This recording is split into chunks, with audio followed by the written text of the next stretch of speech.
Puta naman oh. Ano nangyari nito eh? Kabago-bago. Bakit nagkaganyan? Hindi naka-depress na section sir. Puta.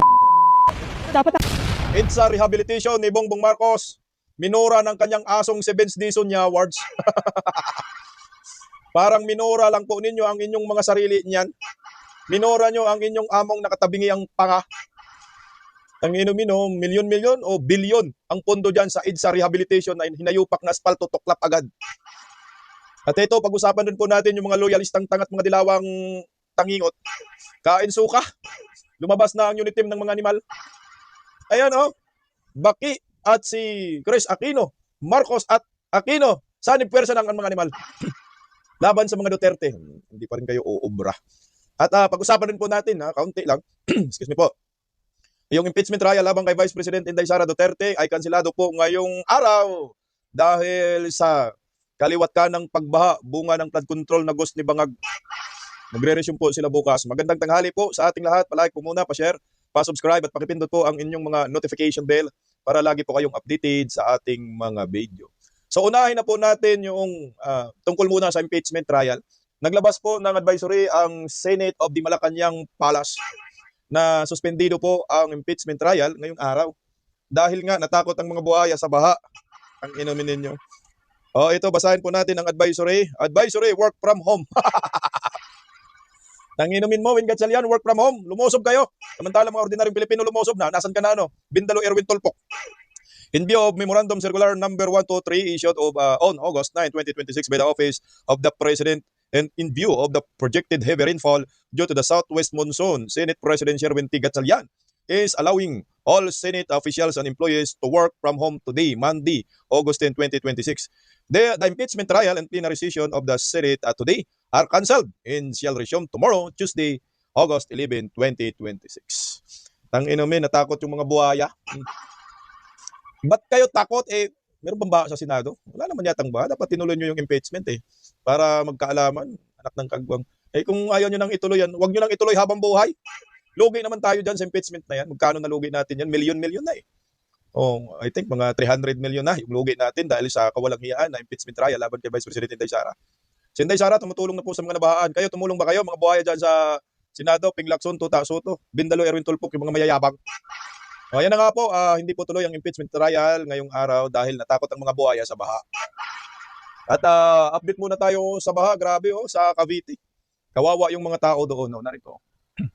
Abot hanggang dibdib ang baha sa ilang barangay sa Cavite dahil sa epekto pa rin ng habagat. Para sa Morning Ronda, live si Kapitana Carol de Asa. Kapitana, kamusta na ang sitwasyon dyan? Yes, Angela, ilang barangay sa Cavite na apektuhan ng matinding pagbaha dahil sa habagat. Dito nga, Angela, sa barangay Gahak, Kawit, Cavite ay abot hanggang dibdib ang tubig baha.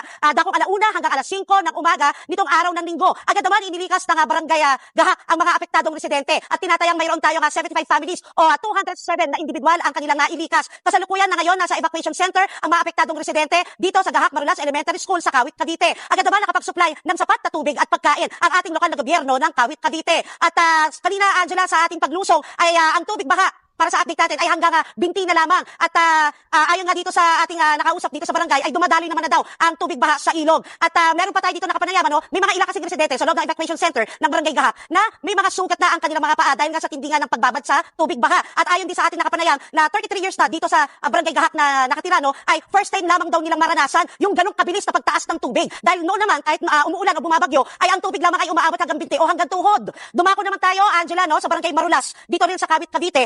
Araw naman ng Agosto 7, araw naman ng Biyernes, ayon naman sa ating nakapanayam si Kagawad Sabale, ay tanghaling tapat nang umabot ang tubig, abot hanggang dibdib ang tubig baha at mabilis na daw ang pagragasaan ng tubig. At dito nga sa barangay Aroma, Marulas sa Kawit, Cavite, buwis buhay na itinawid ng 2 lalaki ang isang bata mula sa rumaragasang baha. Nakasabit sila sa grills habang tinutulungan lumikas ang pamilya na natrap dito. Isa-isa nilang in-rescue, Angela, ang 5 bata, pati na ang kanilang mga magulang. Sa lakas ng pagragasa ng baha, nagmistulang ilog ang eskinita sa lugar.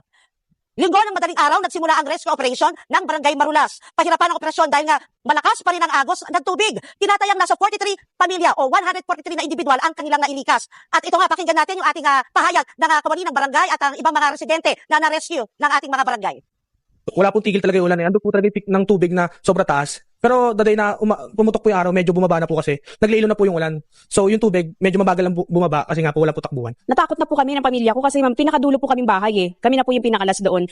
Di po ma'am, magsi-7 po ma'am, May mga rescue na po na nagpunta sa amin. Bali po yung Friday na po, mabilis po yung ragasan ng tubig. Umabot po agad ng 2 feet. Tapos po umabot pa po ng dibdib agad. Lakas po ng agos ng tubig po. Dinadala po kami halos. Nagdala rin po kami ng bangka para po masagip yung mga nasa dulo.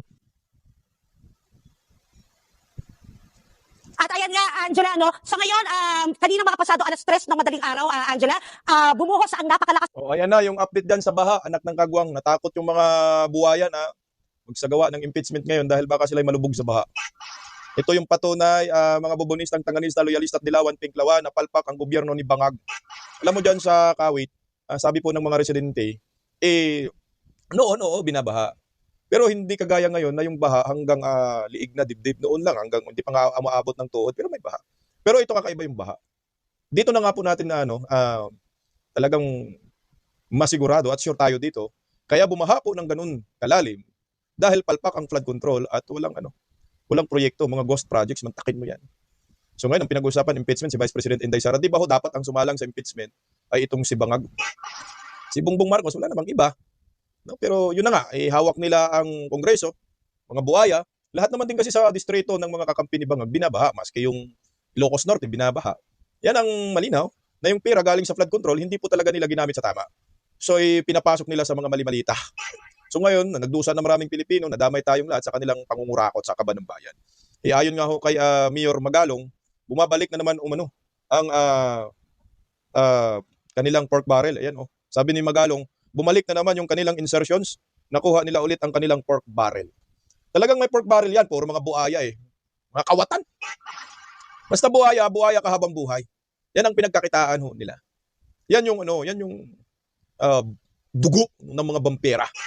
Yung blood money sa kaban ng bayan. Hindi man titigil yung Marcos admin, pati kalyado niya, hanggat hindi maubos ang pera ng bayan. Heto, ang pinag-usapan natin, flood control, no?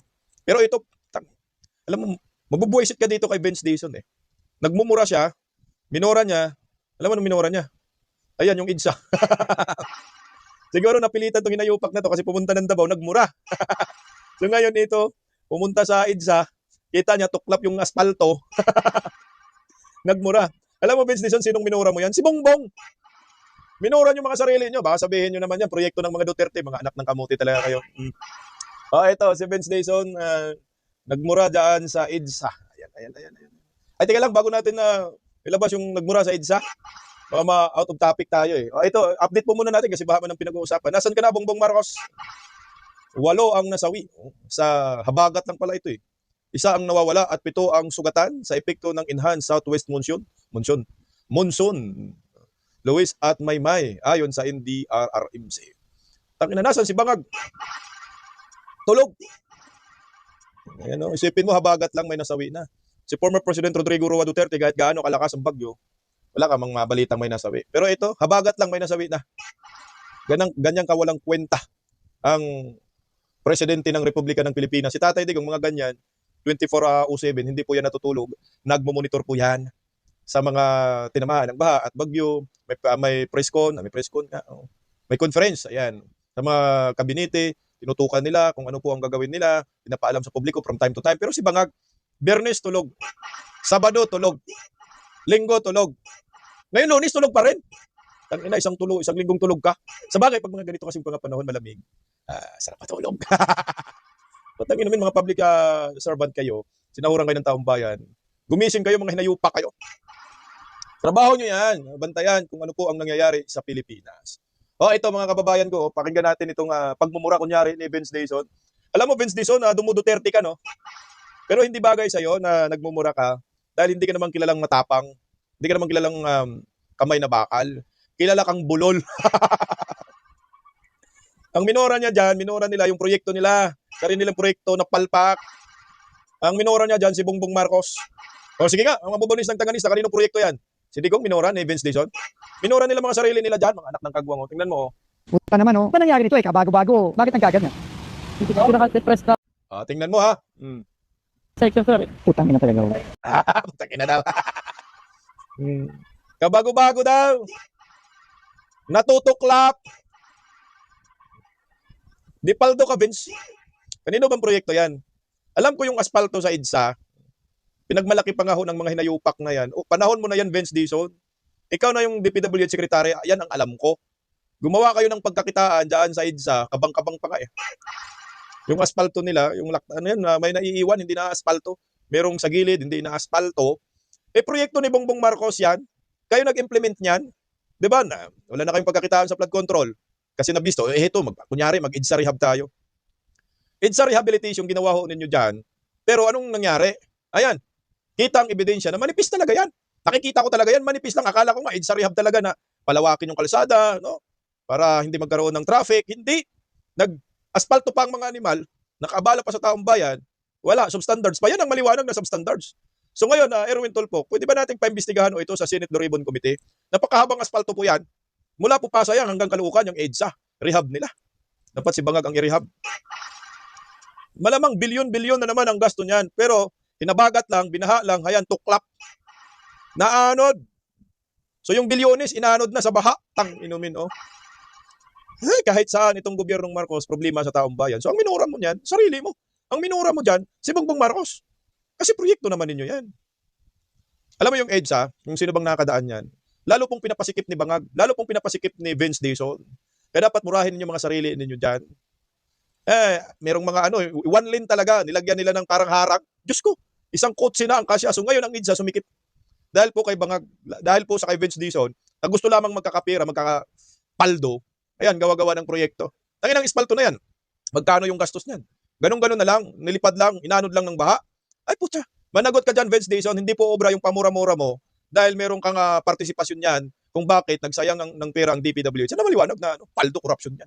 Graphene corruption. Ito pa, meron pang nagalit pa siya sa pothole. Hindi masyado niyang tinutukan yung aspalto na natuklap. Doon sila nakatutok sa pothole. Hindi ho.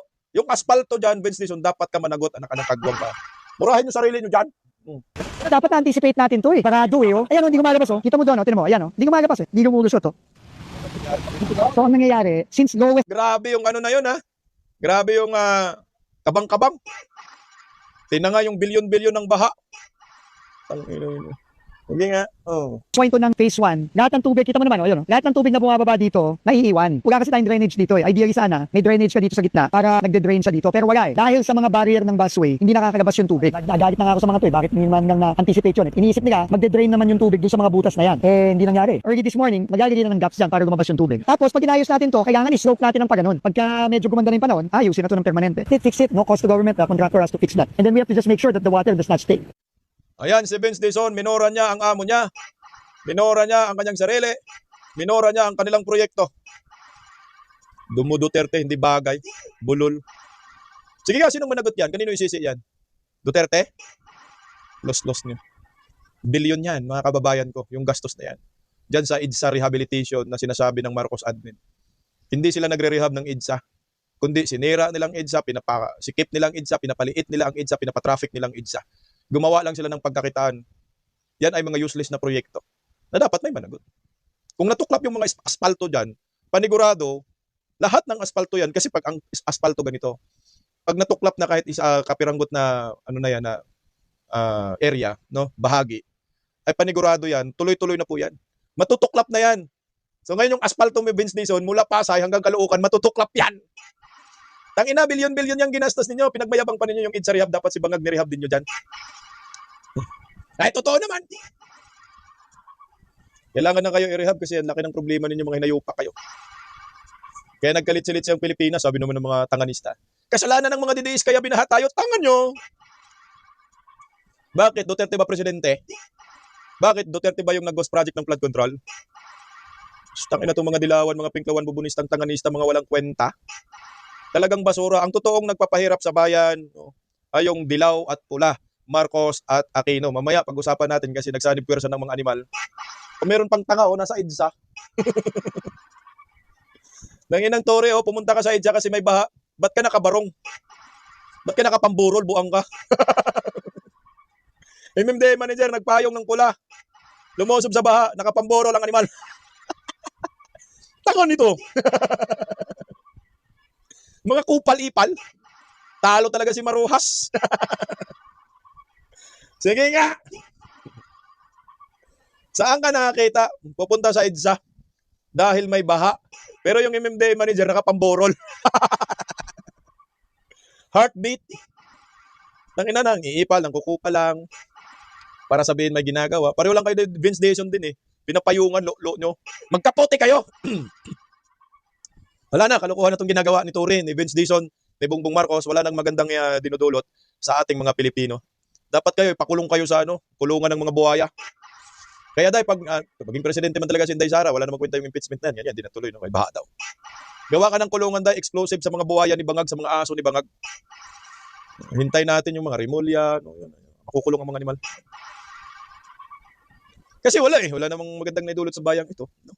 Mantakin mo, MMDA manager ka, general manager ba to? Binigyan lang ng pwesto pa Consuelo de Boboy kasi tinanggal sa pagka-PNP chief ilang buwan lang. Matino pa ba itong isip ni Tore? Oh? Ba't ka nag-Amerikana, nakapamborol dyan? Tapos may pasilpi sila, proud daw sila na team sa MMDA. Dapat nagsuot ka ng kagaya ng katabi mo yan, na merong MMDA, naka-raincoat, yan yung nagtatrabaho.